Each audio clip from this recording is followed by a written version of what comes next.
हमने शहर को दी एक नई पहचान, हम हैं सिंघानिया बिल्डकॉन।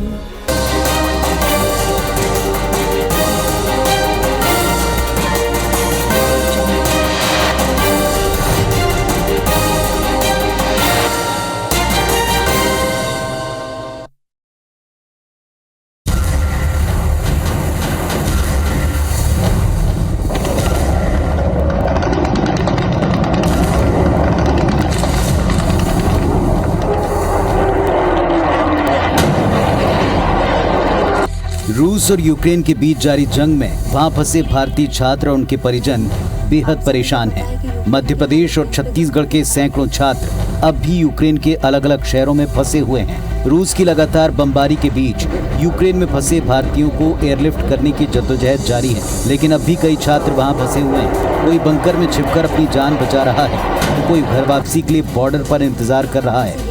ऐसे कुछ बच्चों ने वीडियो भेजकर मदद भी मांगी है। मध्य प्रदेश के कई स्टूडेंट यूक्रेन में दहशत के साए में हैं। खरगोन के बड़वाह की छात्रा जानवी यादव ने एक वीडियो भेजा है जिसमें यूनिवर्सिटी हॉस्टल से कुछ ही दूर अंडरग्राउंड भूमिगत मेट्रो स्टेशन है जहां लोग छिपे हुए हैं। थोड़ी थोड़ी देर में बमों की आवाज आती है। वहीं गंज बासोदा की छात्रा सृष्टि सोनी ने भी मदद की गुहार लगाते हुए एक वीडियो भेजा है। मध्य प्रदेश के बालाघाट, बड़वानी, हटा, रीवा समेत कई जिलों के बच्चे जो यूक्रेन में फंसे हुए हैं वो वीडियो भेजकर मदद की गुहार लगा रहे हैं। मैं सबसे पहले प्रधानमंत्री मोदी से ये आग्रह करना चाहता हूं कि मुझे इस डेंजरस सिचुएशन से जल्दी घर पहुंचाने की कोशिश करी जाए, क्योंकि यहाँ पे जो सिचुएशन खतरनाक है। भारत भी ब्लास्ट हो रहे हैं, हमारे आसपास भी हमको साउंड आ रहे हैं वहाँ पर ब्लास्ट होने के। तो हम इंडियन गवर्नमेंट से अपील करते हैं कि हमको जैसे और जितनी जल्दी हो सके यहाँ से निकाला जाए। कीव सिटी के जैसे दूसरे पार्ट्स में ब्लास्ट हो रहे हैं, पर यहाँ पे हमें ये बोला गया कि एम्बेसी सबसे सेफ है क्योंकि ये काफ़ी सिविलियन एरिया पड़ जाता है और हमें अकोमोडेशन भी एक स्कूल में मिली है। तो उस हिसाब से अभी हम एक सेफेस्ट प्लेस पर हैं, बट अभी सिचुएशन बाहर की ठीक नहीं है। सारे जन एक साथ एक ही रूम में इधर स्टे कर रहे हैं। बाकी सोने के लिए यहाँ पे लोग ने योगा मैट प्रोवाइड कर रखे हैं जो भी सफिशिएंट इतनी नहीं है, बट जैसे तैसे हमारा काम जो भी है चल रहा है। अभी हम लोग को 24 घंटे लगभग हो चुके हैं यहाँ पे स्टे करते हुए। मध्य प्रदेश के सैकड़ों छात्र यूक्रेन में MBBS की पढ़ाई करने गए, लेकिन अब उनकी जान पर बनाई है, जिसे लेकर छात्रों के परिजन भी बेहद परेशान हैं और वो सरकार से लगातार मदद की आस में हैं। बच्चा को राजा दो दिन हो गए, खाना पीना नहीं मिले। न खाना समय से हो रहा है, न रहने की कोई ये है। स्वास्थ्य भी धीरे धीरे बिगड़ रहा है। जल्द से जल्द वापसी के लिए प्लीज बच्चों के वापसी के लिए जल्द से जल्द कोई ठोस कदम उठाए। भारत सरकार से हम यही निवेदन करना चाहेंगे कि जल्द से जल्द हमारे बच्चे हमारे पास सकुशल आ जाएं। मुख्यमंत्री जी और प्रधानमंत्री श्री नरेंद्र मोदी जी से ये प्रार्थना करना चाहता हूँ कि मेरा बच्चा सुरक्षित अपने इंडिया वापस आ जाए। मध्य प्रदेश सरकार ने यूक्रेन में फंसे विद्यार्थियों को लाने के लिए प्रयास तेज कर दिए। मुख्यमंत्री शिवराज सिंह चौहान ने गृह विभाग को हर दिन केंद्र से इस मामले में संपर्क कर यूक्रेन के भारतीय दूतावास से अपडेट जानने का निर्देश दिया है। यूक्रेन में मध्य प्रदेश के 122 छात्रों के होने की सूचना CM हेल्पलाइन पर सरकार को मिली। गृह विभाग के मुताबिक CM हेल्पलाइन पर लगातार मध्य प्रदेश के व्यक्तियों के यूक्रेन में होने की सूचनाएं मिल रही हैं। फिलहाल वे सभी सुरक्षित बताए गए हैं। हम लोग लगातार संपर्क में हैं भारत सरकार के, और हम लोग लगातार कोशिश कर रहे हैं कि उनको सुरक्षित निकालें। सभी हमारे बच्चे सुरक्षित हैं, सभी से लगातार संवाद हो रहा है और जो आना चाहेंगे जल्दी ही जैसे ही फ्लाइट आएगी उसमें उनको लेके आएंगे। मध्य प्रदेश की तरह छत्तीसगढ़ के भी 135 लोगों के यूक्रेन में फंसे होने की खबर आई। इनमें से ज्यादातर स्टूडेंट्स हैं। हर गुजरते दिन के साथ तकलीफें और डर बढ़ता जा रहा है, क्योंकि बाजार में खाने पीने का सामान नहीं मिल रहा, ग्रोसरी स्टोर बंद हैं, ATM से पैसे निकल नहीं रहे। लोग घर या हॉस्टल को छोड़ ज्यादातर समय बंद बंकर में बिता रहे हैं। छत्तीसगढ़ सरकार की ओर से दिल्ली में तैयार हेल्प डेस्क पर लोग लगातार संपर्क कर अपने बच्चों को निकलवाने की गुहार लगा रहे हैं। प्रदेश के मुख्यमंत्री ने भी विदेश मंत्री से बात कर जल्द से जल्द लोगों को रेस्क्यू करने की मांग की है। बात मैंने की हमारे छत्तीसगढ़ में फंसे हुए जो छात्र हैं उसे निकालने के लिए उनसे बात की और उन्होंने बताया कि जो पड़ोसी देश हैं उसके वहाँ से निकाल के ला के यहाँ से हवाई मार्ग से लाने की बात। आज 7 बच्चे हमारे छत्तीसगढ़ के भी आ रहे हैं, लेकिन हम सबकी चिंता है कि जल्दी जल्दी उसकी वापसी हो। दिल्ली हेल्प डेस्क के नोडल अधिकारी गणेश मिश्र बताते हैं, फिलहाल उन्हीं लोगों का रेस्क्यू हो पा रहा है जो लोग यूक्रेन से निकलकर रोमानिया और स्लोवाक जैसे पड़ोसी देशों की सीमा तक पहुंचे हैं। यहाँ पर मौजूद भारतीय दूतावास अधिकारी सभी इंडियंस की पहचान कर उन्हें सुरक्षित ठिकानों पर पहुंचा रहे हैं। इस दौर में एक और संकट जुड़ा। पड़ोसी देशों की सीमा पर जहां यूक्रेन की पुलिस लोगों को रोक रही है, वहां टेम्परेचर -10 के करीब है। सबसे ज्यादा मुश्किल कीव और आसपास के शहरों में रहने वालों को हो रही है। यहाँ लगातार बमबारी हो रही है। इन शहरों से निकलकर बॉर्डर तक पहुंचने में हमेशा जान का खतरा बना हुआ है। अगर कोई इस जोखिम को लेना चाहे तो टैक्सी का खर्च इतना ज्यादा कि कई लोग वहन नहीं कर पा रहे। भारत सरकार की ओर से गाइडलाइन जारी की गई कि लोग समूह में एक साथ बाहर निकलें और अपनी गाड़ी पर भारत का राष्ट्रध्वज तिरंगा जरूर लगाएं। अब तक की जानकारी के मुताबिक काफी सारे लोगों को रोमानिया और दूसरे देशों के माध्यम से बाहर निकालने का प्रयास हुआ है। हेल्प डेस्क के नोडल अफसर बताते हैं कि जो भी लोग उनके संपर्क में आए हैं वो बस उन्हें आश्वासन ही दे पा रहे हैं, क्योंकि उन तक मदद पहुंचाने का फिलहाल कोई ठोस चैनल उपलब्ध नहीं है। अगर युद्ध विराम होता है या फिर लोग निकलकर बॉर्डर तक पहुंच पाते हैं, तभी उनका रेस्क्यू संभव दिखता है। Bureau report, IBC 24। नमस्कार, मैं पुनीत पाठक हूं और जैसा अभी आपने इस रिपोर्ट में देखा, आप समझ गए होंगे आज आपकी बात में हम जिस विषय को उठा रहे हैं वो बहुत ही संवेदनशील है। इस वक्त का सबसे बड़ा और गंभीर मुद्दा है यूक्रेन और रूस के बीच में जारी युद्ध। आज दुनिया के कई मुल्कों के ऊपर एक संकट की तरह आया, क्योंकि कई सारे बच्चे, जैसे हम अपने देश की बात करें, हमारे यहाँ की कई बच्चों समेत कई नागरिक इस वक्त वहाँ फंसे हुए हैं। हालांकि इंडियन एम्बेसी से लेकर सरकारें, चाहे प्रदेश की चाहे देश की, हर मुमकिन कोशिश कर रही हैं उनको वहाँ से निकालने की। गाइडलाइंस को लेकर कई दफ़ा बदलती हुई गाइडलाइंस भी हमने लोगों तक पहुंचाई हैं, लेकिन यह भी एक सच्चाई है कि अभी भी सैकड़ों छात्र फंसे हुए हैं, जिसमें मध्य प्रदेश, छत्तीसगढ़ के छात्र भी हैं। समझ सकते हैं जिनके बच्चे वहां फंसे हों उनके माता पिता का क्या हाल होगा। इस वक्त आप जिन 5 चेहरों को टीवी स्क्रीन पर देख रहे हैं, पहले आपसे उनका परिचय कराते हैं। हर्षित शर्मा यूक्रेन से लौटे छात्र हैं। भोपाल वापसी की सुकून में जाहिर तौर पर हर्षित भी होंगे उनके माता पिता भी। अर्चना जी हैं हमारे साथ में, शांतनु की माता जी जो ग्वालियर से जुड़ी हुई हैं। रिजुराम भगत साहब हैं, अभिषेक के पिताजी जो कि बिलासपुर से हमारे साथ में जुड़े हैं। ज्योति भगत जी हैं, अभिषेक भगत की माता जी जो कि अभी यूक्रेन में जिनके बच्चे फंसे हुए हैं। और सौरभ झा जी हैं, यूक्रेन से लौटे छात्र, रायपुर से हमारे साथ में जुड़े हैं। आप सबसे हम चर्चा करके जो वर्तमान स्थिति है उसके बारे में जानें, लेकिन इसके पहले ये भी आपको बता दें कि इस वक्त जो हालात यूक्रेन में है उसमें सबसे क्रूशियल स्थिति स्टूडेंट्स की, छात्रों के ऐसे सैकड़ों वीडियो अभी हम देख रहे हैं और हमारे पास में भी और आपके पास में भी जरूर होंगे। आयशा जॉर्ज हमारे साथ यूक्रेन से सीधे जुड़ रही हैं। आपसे बातचीत करूं उसके पहले मैं आयशा के पास चलूंगा। आयशा, इस वक्त आप कहां हैं, कैसी स्थिति में हैं? सबसे पहले तो सेफ हैं कि नहीं, क्या और क्या किस तरह के प्रबंध हो रहे हैं आपको वहां से निकालने के? हाँ जी सर, हम सेफ तो हैं यहाँ पे क्योंकि हम मेट्रो के बेसमेंट में घुसे हैं, अभी मेट्रो के अंदर हैं। रात भर भी यहीं काट रहे हैं और खाने पीने का कोई इंतजाम नहीं है क्योंकि हम मेट्रो में हैं और अचानक से प्राइस ये सब होने के कारण प्राइस भी बढ़ गया है तो खरीद भी नहीं सकते। और सुपरमार्केट खुल भी रहे हैं तो थोड़ी देर के लिए खुल रहे हैं तो हम ले भी नहीं पा रहे हैं कुछ सामान। तो खाने पीने का और पानी का बिल्कुल भी वो नहीं है, हमारे पास संबंध नहीं है कुछ भी। किस शहर में आप, यूक्रेन के किस शहर में हैं अभी आप? मैं खारकिव में हूँ। तो वहां अभी आपके साथ कितने इंडियंस हैं और कितने उसमें स्टूडेंट्स हैं? इंडियंस यहाँ इस वक्त जिस मेट्रो में हूँ यहाँ पे हम बहुत सारे इंडियंस हैं, करीब 200 से ज्यादा इंडियंस होंगे यहाँ पे। सारे स्टूडेंट्स हैं, मेरे दोस्त भी हैं मेरे साथ, MP से हैं, कुछ छत्तीसगढ़ से हैं, कुछ बिहार से हैं, अलग अलग शहरों से मेरे दोस्त भी हैं यहाँ पे। हम लोग साथ में। इंडिया में कहाँ से बिलोंग करती हैं आप, कहाँ निवास करती हैं? छत्तीसगढ़। आयशा, अभी पेरेंट्स से आपकी रेगुलर बातचीत हो पा रही है? क्योंकि कई सारे बच्चों को दिक्कत ये भी है कि वो जिन जगहों पर हैं वहां सारे इंतजाम नहीं हैं, काफी हद तक जो कर सकते हैं वही हो पा रहे हैं। पेरेंट्स से तो मैं कर रही हूँ रोज बात, रोज कॉल कर देती हूँ मैं एक टाइम पे बताने के लिए कि मैं हूँ, सेफ हूँ यहाँ पे अभी। बाकी चार्जिंग वार्जिंग का बहुत प्रॉब्लम है क्योंकि मेट्रो में है, तो इसलिए मैं कम ही कर रही हूँ वो सब अभी। ठीक है आयशा, आपके पास में अभी सबसे लेटेस्ट इंफॉर्मेशन क्या है? इंडियन एम्बेसी की तरफ से आपको क्या निर्देश है?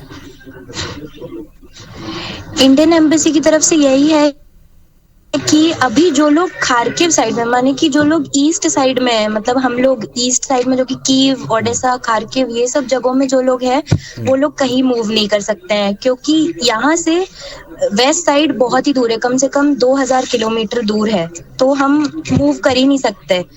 जो लोग अभी वेस्ट साइड में है, यानी कि लवीव वगैरह में, ये सब जगह में है, वो लोग जा सकते हैं पोलैंड, क्योंकि वो लोग बहुत ही पास है बॉर्डर से। बट हमारे पास अभी कोई ऑप्शन नहीं है यहाँ पे मेट्रो के अंदर रुकने के अलावा। ठीक है, हमने दिन भर ये खबरें भी दर्शकों को बताई कि अब इंडियन एम्बेसी खुद कह रही कि जब तक आप कोऑर्डिनेट ना कर लें तब तक आप बॉर्डर्स की तरफ ना जाएं, और स्पेशली जो ईस्ट साइड के लोग हैं वो जहां सेफ ठिकानों पर हैं वहीं पर हैं। ये इंस्ट्रक्शंस हैं और इंस्ट्रक्शन को आप भी फॉलो करें, क्योंकि निकलने का रास्ता वहीं उसी इंस्ट्रक्शन के द्वारा ही हो पाएगा। हर्षित हमारे साथ में, हर्षित से हमने पहले भी बात की थी। हर्षित, आप बहुत सेफली और टाइमली निकल कर आ गए, बहुत सारे लोग वहाँ फंसे हुए हैं। इस वक्त के जो हालात हैं उसको देखकर आपको क्या लग रहा है? जो व्यवस्थाएं की जा रही हैं, हर मुमकिन कोशिश आप देख रहे हैं हो रही हैं?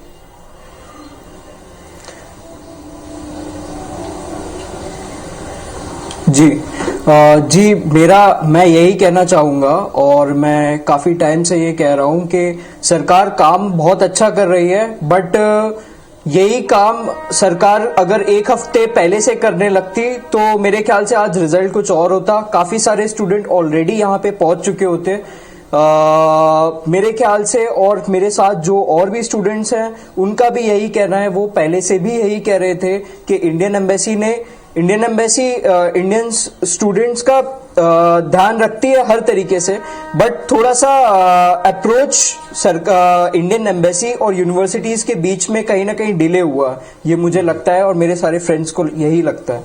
चलिए, सौरभ झा हमारे साथ में, और ये भी सुरक्षित लौटे हैं, माता पिता को सबको बड़ी राहत है। लेकिन सौरभ, जो हालात हैं उसको देख करके आपको भी लगता है कि ये सब कुछ चीजें अगर एक हफ्ता 10 दिन पहले होती तो बेटर होता? आप किस तरह निकल पाए?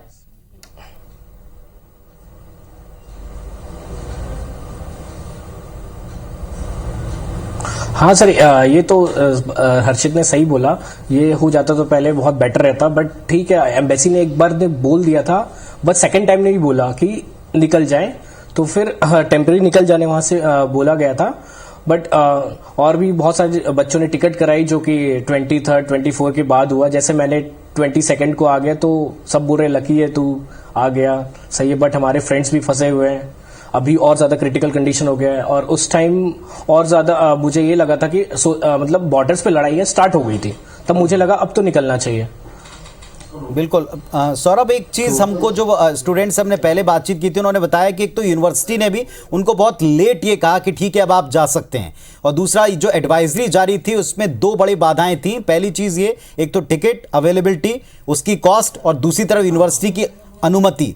क्या यही सबसे बड़े बाधाएं थी लौटने में?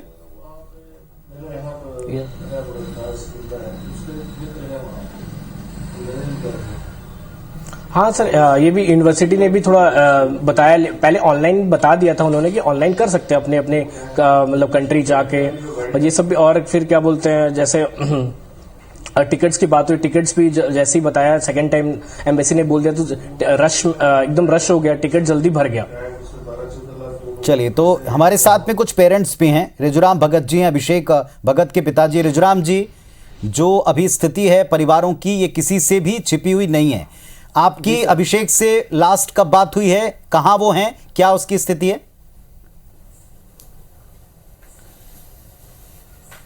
सर, आज 12 बजे करीबन बात हुआ सर अपने बेटे से कि वो यूक्रेन के डेनेफर पित्रोस मेडिकल कॉलेज में पढ़ रहे हैं सर।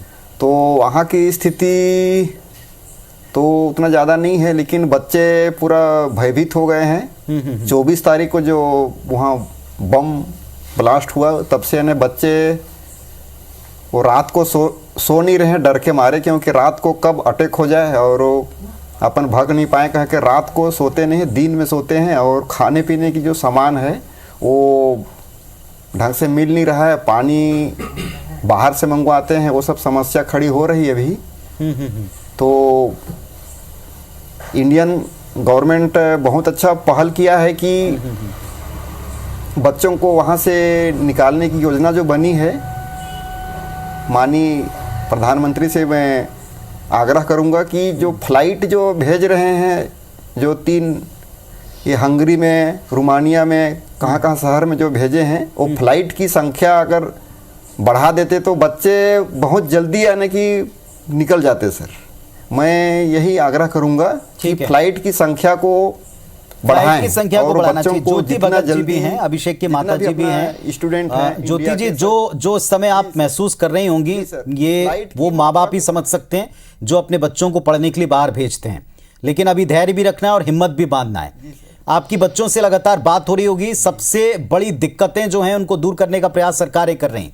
आपको क्या लग रहा है, आप कुछ कहना चाहती हैं सरकारों से, आप कुछ कहना चाहती हैं सिस्टम से, तो आप जरूर कहें।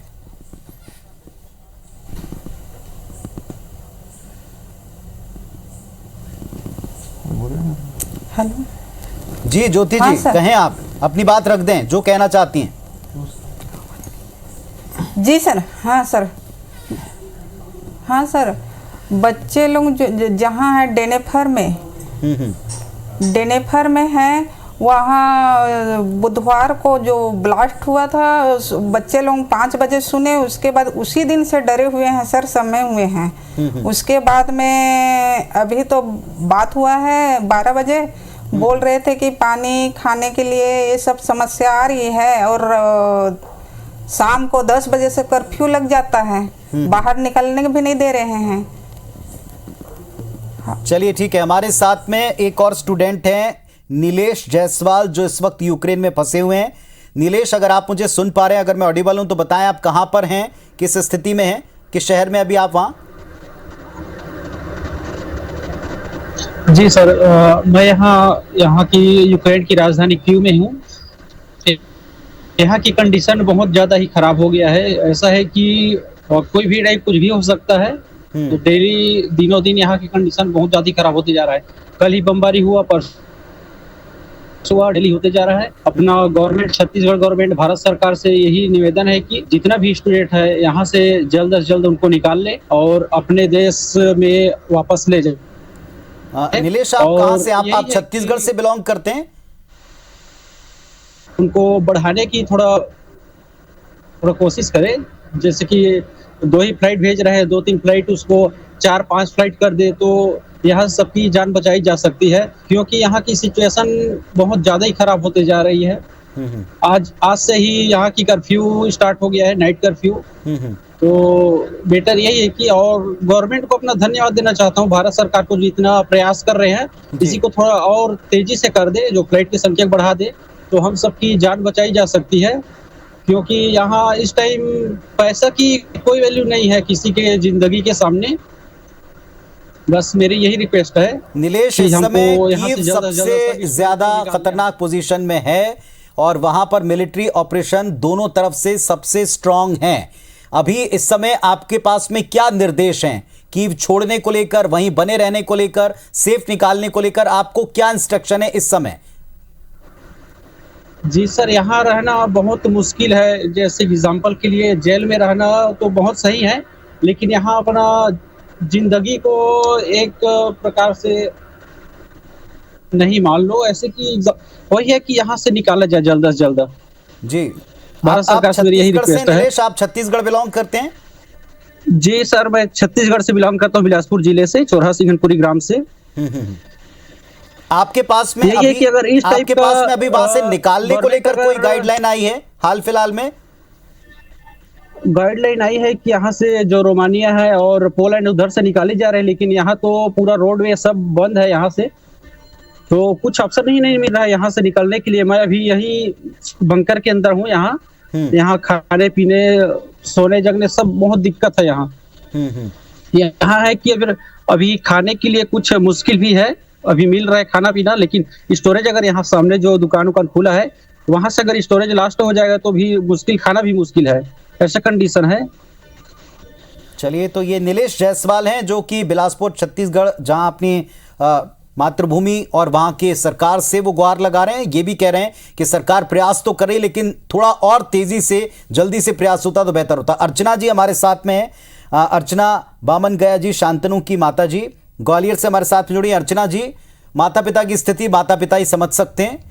इस समय जिस परिस्थितियों में बच्चे हैं उनको देखकर बहुत तकलीफ हो रही है, लेकिन सब लोग मानते हैं कि ये प्रयास जो आज हो रहे हैं थोड़ा और फास्ट होते हैं। इस समय आपकी क्या बात हो रही है बच्चों से, क्या वो बता रहे हैं आपको?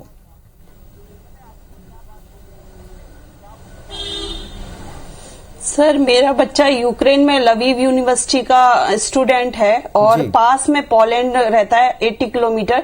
तो कल वो वहां से चला है, आधा रास्ता उसने कार से निकाला है और आधा रास्ता वो बाय रोड अपने लगेज के साथ वॉकिंग करते हुए आया है। और कल सर 24 घंटे हो गए, आज बच्चा खड़ा हुआ है एक ही पोजीशन में और रश इतना ज्यादा है कि वहां बैठने तक की व्यवस्था नहीं है सर। और हमारा यही है कि जो भी भारत सरकार कर रही है उसको अच्छी तरह से और तेजी से करे ताकि बच्चों को सब सुविधा मिल सके। और मेन मेरा ये कहना है कि बच्चों को वहां से लिया जाए, एंट्री कर दी जाए, पोलैंड के अंदर आ जाए वो बच्चे, तो अपने खाने पीने की व्यवस्था वो कर सकते हैं, रिलैक्स कर सकते हैं। इतने -10 डिग्री टेम्परेचर में बच्चे एक ही पोजीशन में खड़े हुए हैं, तो सर कितना डिफिकल्ट है आप सोच सकते हैं। जी अर्चना जी, उनको क्या इंस्ट्रक्शन है? उनको आज जितना हम समझ पाए गाइडलाइन ये है कि आप अगर सीमा पर बिना कोऑर्डिनेट किए पहुंचेंगे तो आपको दिक्कत होगी। कल तक ये कहा था इन 3 देशों की सीमा पर आप पहुंच जाएं, चेक पोस्ट पर पहुंच जाएं, लेकिन आज ये कहा जा रहा है कि बिना कोऑर्डिनेट किए नहीं पहुंचे। तो उनको अभी करंट क्या इंस्ट्रक्शन मिला हुआ है?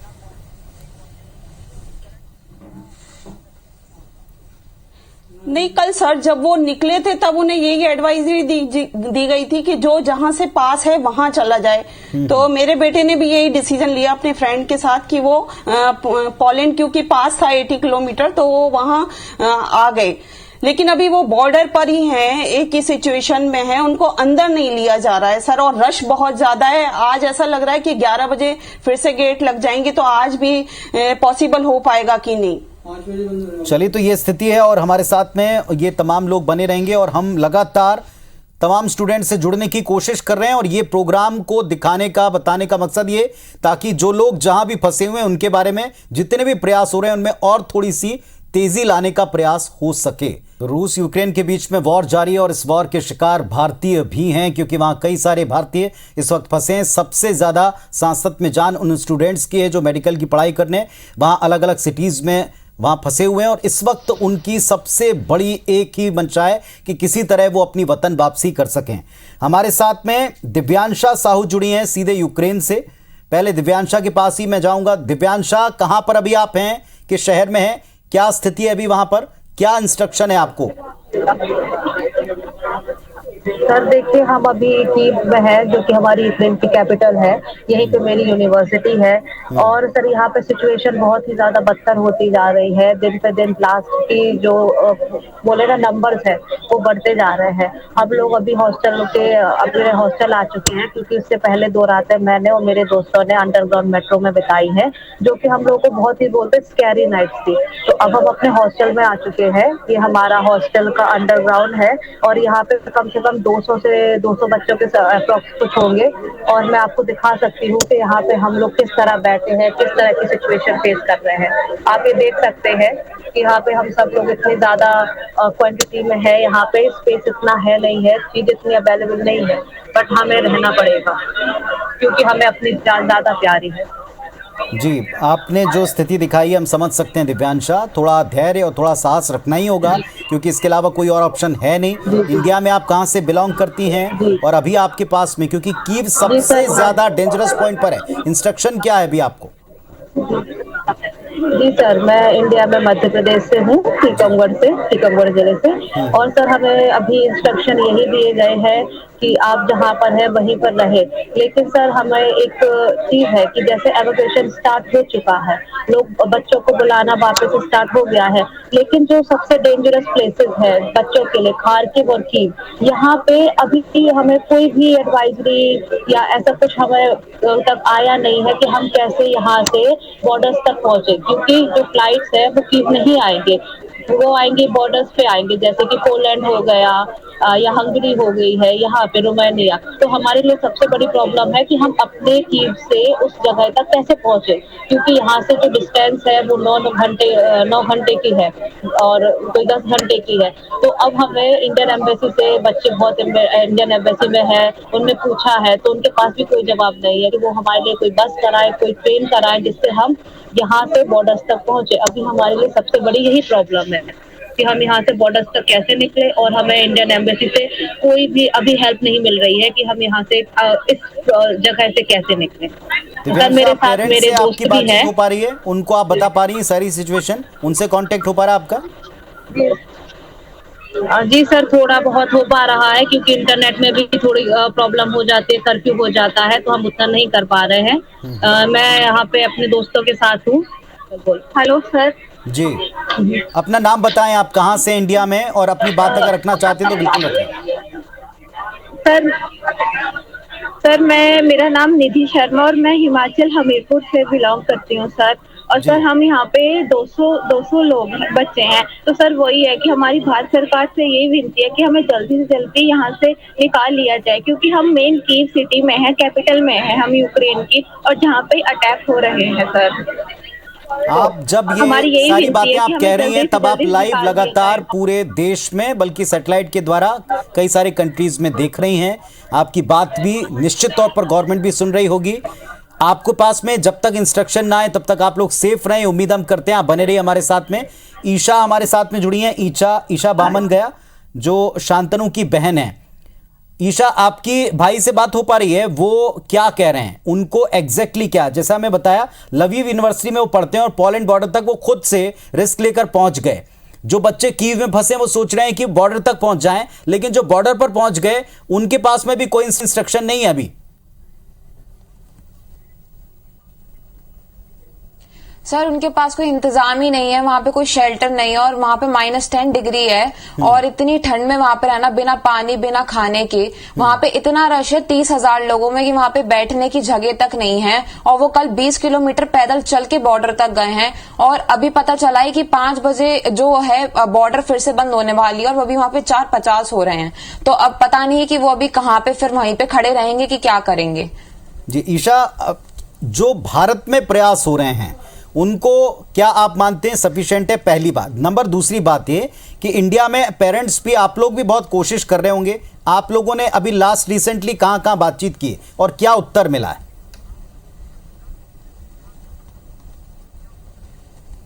सर हमने अगर भारत सरकार का देखा जाए तो उन्हें पहले भी इतना प्रयास नहीं किया, तो अभी देखा जाए तो बहुत ही धीमी रफ्तार से वो अपना प्रयास कर रहे हैं। हमने मिनिस्टर से बात की, सिंधिया जी से बात करी है, और जो जयशंकर जी हैं उनसे बात की है, और एम्बेसियों में से बात कर रहे तो किसी का भी कांटेक्ट लग नहीं रहा है, कोई से कांटेक्ट हो नहीं पा रहा है, कॉल और मैसेजेस भेज रहे हैं तो कोई रिस्पॉन्स नहीं आ रहा है।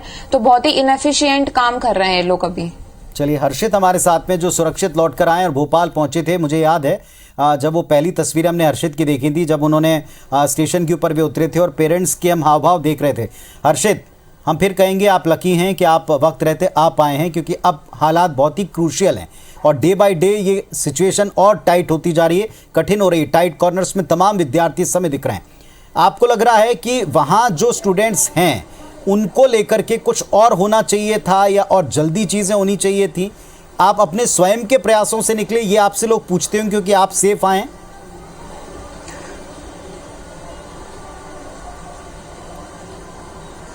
जी, मेरा भी यही पर्सपेक्टिव है कि सरकार को यूनिवर्सिटी से एक सही तरीके से इंफॉर्मेशन को पास ऑन करना चाहिए था, क्योंकि बच्चे, सरकार ने, इंडियन एम्बेसी ने हमको नोटिफाई कर दिया था पहले भी कि आप जा सकते हैं, बट हमारी यूनिवर्सिटी हमें बार बार फोर्स कर रहा था कि नहीं, क्लासेस ऑफलाइन ही होंगे, रशिया और यूक्रेन में कोई वॉर के चांसेस नहीं है। हमें यूनिवर्सिटी से बार बार यही नोटिफिकेशन आ रहा था और काफी लास्ट तक ये नोटिफिकेशन आया।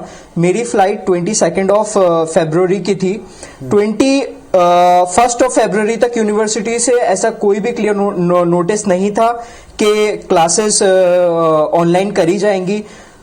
तो कोई अपना नुकसान कैसे करवाएगा? कोई अगर क्लासेस ऑफलाइन होंगी और भले ही एम्बेसी बोल दे कि आप इंडिया चले जाइए, बट ये इंजीनियरिंग की या किसी और फील्ड की पढ़ाई नहीं है, ये मेडिकल की पढ़ाई है और कोई बच्चा नहीं चाहेगा कि उसके माँ बाप 30 लाख से लेकर 50 लाख तक लगा रहे हैं और वो अपनी क्लासेस मिस करे। तो कहीं ना कहीं मेरे ख्याल से ये मिस इन्फॉर्मेशन इंडियन एम्बेसी और यूनिवर्सिटी के बीच में रही, और अगर इंडियन एम्बेसी यूनिवर्सिटी को और अच्छे से अप्रोच करती तो और स्विफ्ट मैनर में इवैक्यूएशन की प्रोसेस की जा सकती थी। निधि हमारे साथ है हिमाचल से, जो 200 लोगों के साथ में हैं, और दिव्यांशा के भी साथ में हैं।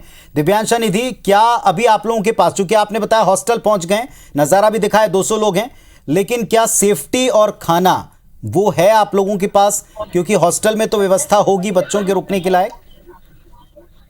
सर, यहाँ पे व्यवस्था है 100 बच्चों के रुकने के लायक। बच्चे यहाँ पर आ चुके हैं 300, क्योंकि जैसे 23 जो एयर इंडिया की फ्लाइट्स थी, कुछ 23 को थी, कुछ 27 और 28 को थी। तो यहाँ पे जो ब्लास्ट हुआ वो 24 को हुआ है। तो जो बच्चों की 23 की फ्लाइट थी वो उन्हें क्या बोलते हैं, वो वहाँ पे पहुंचे और एयरपोर्ट पे पहुंचे और बच्चों को पता चला कि यहाँ पे रशियन लोग आ चुके हैं, तो उनकी फ्लाइट लैंड ही नहीं हुई है। मतलब वो एयर इंडिया का विमान वहाँ वापस लौट गया था। तो वो बच्चे यहाँ पर फंसे हुए हैं। जैसे मैं KMU की हूँ यहाँ पर, तो दूसरे यूनिवर्सिटी के बच्चे फंसे हुए हैं। तो जगह 100 बच्चों की है, रह रहे यहाँ पे 300 बच्चे हैं। और खाने पीने की व्यवस्था के लिए सर तो हमें खुद ही करना पड़ता है, हमें खुद ही बाहर जाना पड़ता है अपनी लाइफ को रिस्क में डाल के, क्योंकि वो चीजें तो इम्पोर्टेंट है ना, वो तो हमें लानी ही पड़ेगी। दिव्यांशा, इस समय यहाँ से हम आपको ये कहेंगे कि तेज प्रयास हो रहे हैं और हम लोग भी इसको दिखाने का मकसद है कि ये प्रयास और त्वरित हो, समझ सकें कि क्या स्थिति है, आप लोग सेफ रहें, आप लोग सेफ्टी से वहां निकल सकें, कोशिश हम भी कर रहे हैं। तो यूक्रेन की जो फिलहाल स्थिति है, वहां फंसे भारतीय छात्रों और उनके परिजनों का इस वक्त सबसे कठिन और बुरा हाल है। सभी वतन वापसी की राह तक रहे हैं और सभी जो प्रयास किए जा रहे हैं उस पर टकटकी लगाए देख रहे हैं कि कब वो या उनके बच्चे वापस सकुशल लौट सकें। हमारे साथ में रिजुराम भगत साहब लगातार जुड़े। रिजुराम जी, क्या प्रयास अभी आप जो होते हुए देख पा रहे हैं, उनकी जानकारी आप तक आ रही है? आपकी लास्ट छत्तीसगढ़ में या दिल्ली क्या बात हुई, किससे बात हुई, उन्होंने आपको क्या बोला है?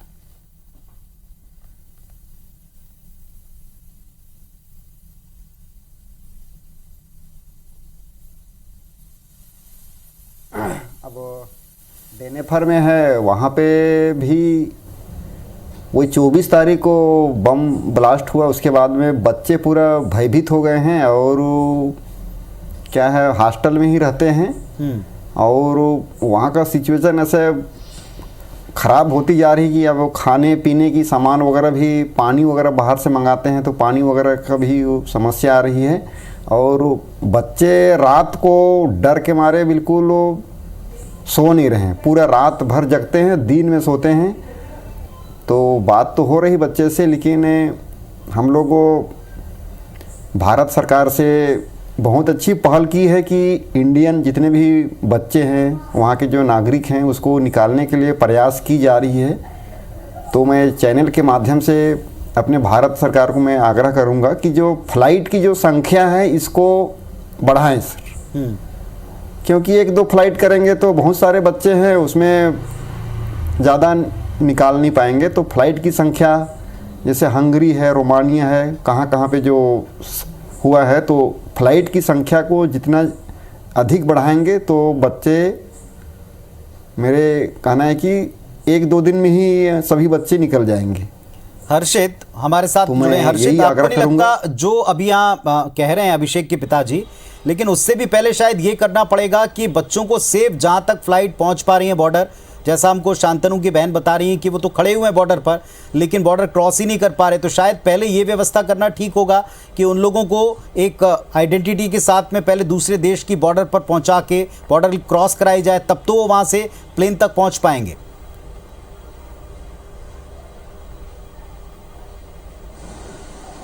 जी जी, ये इंफॉर्मेशन जो एम्बेसी अभी बहुत सारे नोटिफिकेशंस और इंफॉर्मेशन कंटिन्यूसली अपने एम्बेसी की वेबसाइट पे रिलीज कर रही है। तो और बच्चों में वैसे ही काफी पैनिक और काफी कंफ्यूजन है। और तो मैं यही चाहूंगा कि जब सारा जैसे कल आज मेरी सुबह अपने दोस्त से बात हुई, उसने एम्बेसी में बात करी और यही टॉपिक रेज करा कि हमें बॉर्डर पे जाना चाहिए या नहीं जाना चाहिए। तो एम्बेसी के पर्सनल ने उन्हें बोला है कि अभी सरकार की बात चल रही है, बट एम्बेसी ने ऑलरेडी ये नोटिफिकेशन निकाल दिया है कि आप रोमानिया और चेक रिपब्लिक, स्लोवाकिया बॉर्डर पे जा सकते हैं। बट उनके एम्बेसी के जो पर्सनल वहां पे थे, कॉल पे उनसे जब बात हुई तो वो उनका कहना ये था कि अभी हमारी बात चल रही है। तो ये मुझे लगता है कि थोड़ा कंफ्यूजन है एम्बेसी में भी और एम्बेसी और बच्चों के बीच में भी। हर्षित, ये निर्देश थे जो आप बता रहे हैं वो कल का निर्देश था। एक 26 तारीख की एडवाइजरी भी हमने देखी और दर्शकों को भी बताइए। उसमें ये कहा गया है कि जो अभी ईशा बता रही थी कि जो बॉर्डर पर पहुंच गए वो भी परेशान हो रहे, इसलिए कहा है कि पहले कोऑर्डिनेट करें फिर निकलें। ईशा से मेरा सवाल है, लेकिन ईशा के पास जाने से पहले हमारे साथ एक और विद्यार्थी जुड़ गए, कलश द्विवेदी, जो इस समय भी यूक्रेन में हैं। कलश, पहले तो आप बताएं इंडिया में आप कहां से हैं और इस समय आप वहां कहां फंसे हुए हैं, क्या सिचुएशन वहां की देख रहे हैं? सर, मैं छत्तीसगढ़ में बेमेतरा जिला का निवासी हूं। मैं यूक्रेन के जेफ्रोजिया शहर से आपसे संपर्क कर रहा हूं। जी। जेफ्रोजिया में हालात कुछ अच्छे नहीं है। यहाँ पे बहुत ही खतरनाक स्थिति हो चुकी है इस समय। हमें बंकर में शरण लेनी पड़ रही है, खाने पीने की बहुत दिक्कत है और सीमा तक पहुंचना हमारे लिए अब असंभव सा लग रहा है, क्योंकि कोई भी साधन नहीं है जिससे कि हम यहाँ से सीमा तक पहुंच पाए। तो भारत सरकार से यह अनुरोध करूंगा कि जल्दी से जल्दी हमारे लिए बस, ट्रेन जो हो सके हम सीमा तक ले जाने का प्रबंध करें। यहाँ पे भी बम धमाके हो रहे हैं और बहुत ही अप्रिय घटना घट रही है। प्लीज। कलश, आपके साथ में कितने स्टूडेंट्स हैं? छत्तीसगढ़ के भी उसमें हैं? छत्तीसगढ़ के भी कई बच्चे हैं, कई बच्चे तो कीव में फंसे हुए हैं। हाँ। तो बताना चाहूंगा, मेरे कुछ दोस्त हैं जो एक दिन पहले ही निकले थे इस घटना कार्यक्रम के शुरू होने से पहले, और वो कीव में जाकर फंस गए।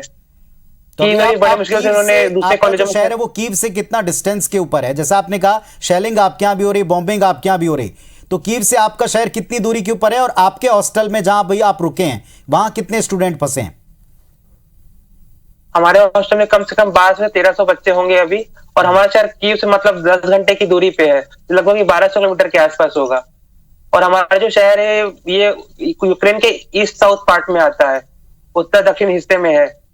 यहाँ पे भी आज सुबह की जैसे खबर को मैं बोल तो नहीं सकता कि बात सही कितनी है गलत कितनी है, पर यहाँ पे भी आज एक रशिया का हेलीकॉप्टर यूक्रेन की सेना के द्वारा मार गिराया गया है। तो जैसा आप अभी बता रहे हैं, क्या अभी आज की तारीख में कोई नया इंस्ट्रक्शन है? क्योंकि ईस्ट के लिए कुछ अलग इंस्ट्रक्शन है, वेस्ट के लिए थोड़े अलग इंस्ट्रक्शन है। ईस्ट के लोगों को कहा है आप जाएं, वहीं पर आप स्टे करें, रुकें। और आप ये जो 1200-1300 स्टूडेंट बता रहे हैं, इनमें ये सब के सब भारतीय हैं या ये ऑल ओवर वर्ल्ड से आप ये स्टूडेंट बता रहे हैं? वहां लगभग 1200 तो भारतीय ही है सर। हमारे कॉलेज ने लिस्ट तैयार की थी कितने भारतीय अभी हमारे यूक्रेन सिटी में मौजूद है, तो सर कम से कम 1200 भारतीय हैं।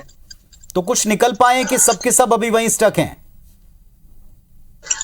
सबके सब अभी यहीं स्टक है सर। हम कैसे निकले? बाहर बहुत हालत खराब है, कोई संसाधन नहीं है जाने के लिए। भारत सरकार से पहले यही उम्मीद करेंगे कि हमें यहाँ से कैसे भी करके दूसरे देशों के बॉर्डर तक ले जाया जाए। कुछ बसेस के इंतजाम के हमने फुटेज देखे थे और तस्वीर हमने देखी थी। आपकी यूनिवर्सिटी में, आपके कैंपस में ऐसी कोई बस आने वाली है या आएगी, इसके बारे में कोई इंस्ट्रक्शन आपको मिला है? कोई सूचना नहीं है सर। हम बाकी कॉलेजों के बच्चों से भी संपर्क में रह रहे हैं, आसपास के जो और बड़े कॉलेजेस हैं वहां भी बच्चों ने कहा हमें कोई सूचना अभी तक कोई भी सरकार के द्वारा नहीं दी गई है। और यहाँ पे सर राशन की भी बहुत कमी है। पता नहीं यहाँ के हम लोग कब तक, अगर ऐसे इस घटनाक्रम में 1-2 हफ्ते लग जाते हैं हमें निकालने में, तो हम यहाँ रह पाएंगे कि नहीं रह पाएंगे, क्योंकि यहाँ शहर की स्थिति भी कुछ अच्छी नहीं है, खराबी हो रही है आए दिन। तो अभी आप लोगों के पास पीने का पानी, खाने का सामान ये है या इसकी भी अभी भारी किल्लत है? अभी दुकानों में तो यहाँ सर पूरा सामान खाली हो चुका है। हमारे पास हफ्ते दो हफ्ते का लगभग सामान होगा, लेकिन उसके बाद क्या, अगर हालत नहीं सुधरते हैं या नंबर उनसे संपर्क नहीं हो पाता है, हम नहीं पहुंच पाते हैं।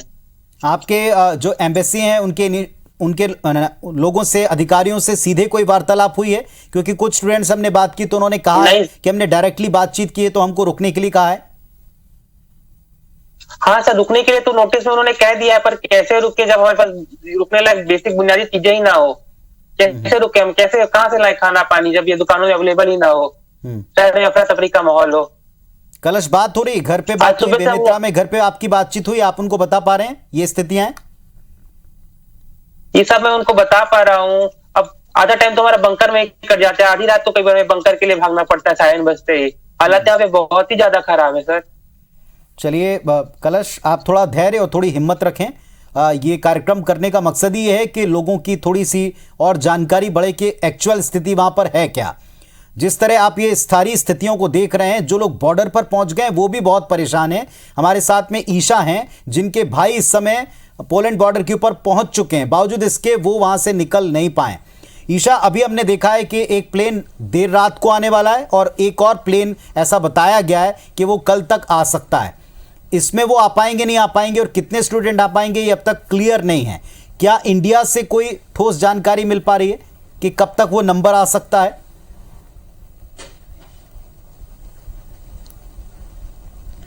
सर देखा जाए तो रोमानिया और जॉर्जिया और जो अभी फ्लाइट्स आ रही है उन पे ज्यादा ध्यान है, पर पोलैंड की बात कोई कर ही नहीं रहा है अभी। और अगर बताऊं मैं इस वक्त कि वहां पे अभी बॉर्डर फिर से बंद हो गई है और जो इंडियन स्टूडेंट्स हैं वो पोलैंड में नहीं एंटर कर पाए हैं, तो फ्लाइट्स की बात तो अभी बहुत दूर की है। पहले उनको एक तरीके से एंटर करने का गवर्नमेंट पूरा प्रबंध करे, ये जरूरी है।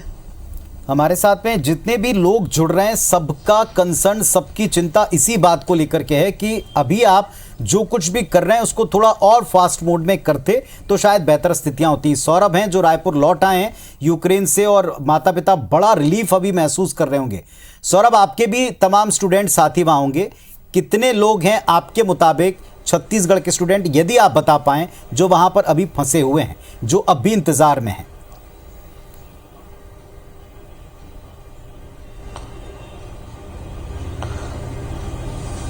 सर जैसे तो मुझे तो अभी पता नहीं, जैसे अभी 4-5 लोग स्टूडेंट तो मेरे आसपास ही मेरे कॉलेज के ही जो मेरे साथ वाले जो छत्तीसगढ़ के फंसे हुए हैं, जो कि और भी 200 से 300 बच्चे जैसे बंकर उन्होंने बताया कि जैसे सायरन बजता है बंकर में जाते हैं, फिर उसको वहाँ एयर अच्छे से नहीं मिलता तो फिर वापस आते हैं, फिर अपने रूम पर जाते हैं और फिर कुछ टाइम के लिए क्या बोलते हैं वो खाना क्योंकि कुछ टाइम के लिए शॉप्स खुलते हैं और फिर उसके बाद बहुत लंबी लाइन लग जाती है और फिर उसके बाद फिर वापस जाते हैं और क्या बोलते हैं और कुछ बच्चों के लिए पैसे भी खत्म हो गए हैं और लिमिटेड अमाउंट ही पैसा रहता है सबके पास, स्टूडेंट्स हैं। और फिर एटीएम्स और बैंक्स भी बंद हो चुका है और जैसे कि अभी पता चला है कि ग्रुप्स में आया कि कर्फ्यू लग चुका है वहां।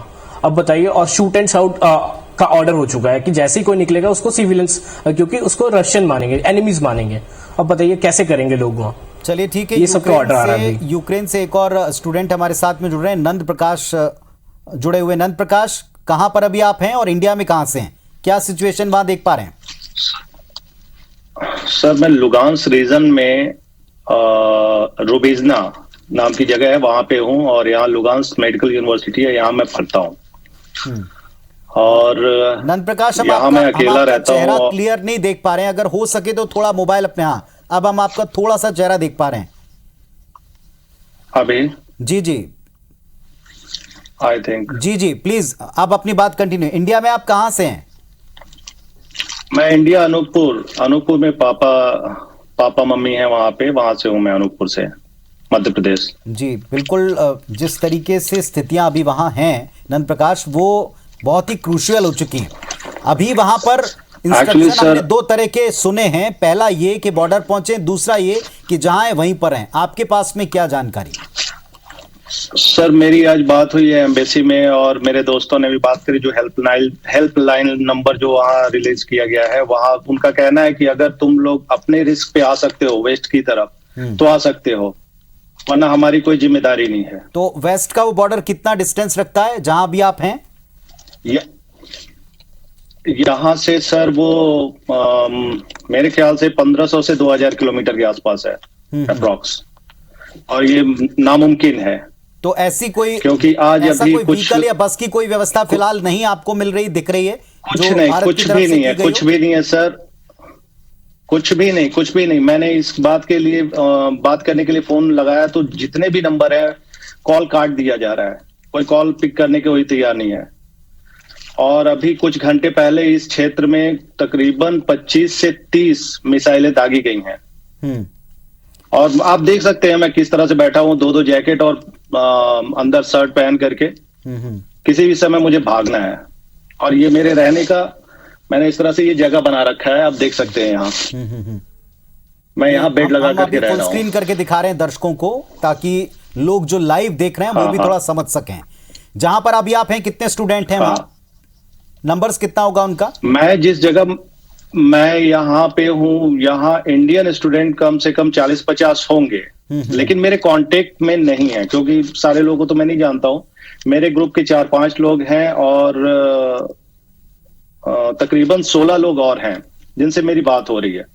चलिए, तो ये स्थितियां हैं जैसा नंद प्रकाश हमको दिखा रहे हैं। और नंद प्रकाश नहीं बल्कि जितने भी स्टूडेंट हैं, इसके पहले कलश जुड़े, दिव्यांशा जुड़ी, नीलेश जुड़े, आयशा जुड़ी, सबने एक ही बात कही है, ये प्रयास थोड़ा पहले होते तो सेफली जल्दी निकल पाते। अभी भी थोड़ी संख्या बढ़ाई जाए, पेरेंट्स कह रहे हैं, तो जल्दी काम हो सकता है। दूसरा, बॉर्डर तक पहुंचने के इंतजाम विद क्लियर इंस्ट्रक्शन अगर हो जाएं तो वाकई में इन्हें सेफली इवैक्यूएट किया जा सकता है, वहां से सुरक्षित निकाला जा सकता है।